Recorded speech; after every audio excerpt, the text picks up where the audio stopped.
So ngayon, good morning everyone. Nandito po ako ngayon sa office at good news po, meron pa akong pakilala sa inyo ngayon na dating estudyante at bulita ko kumita rin itong malaki at hindi lang siyang kumita, pati rin dito yung mga pamilya niya kumita rin ng malaki. So ngayon, pakilala po sa inyo, Boss Jade. Hello po, good morning to everyone. So ayan, my name is Rashidi Bustamante, dating estudyante. Ngayon kumita ng malaki sa ating negosyo.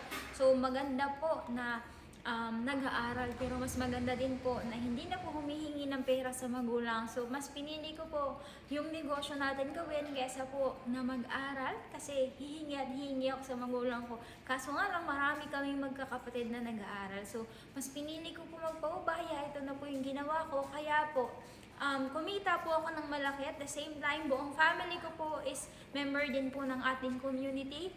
Ensure din po ang buong family ko. So kung ikaw willing ka din, gusto mo din, estudyante ka, gusto mo din makaipon, gusto mo din kumita, matulungan yung magulang mo, pagkakataon mo na mag-comment ka ng how para matulungan ka namin. So welcome and congratulations in advance.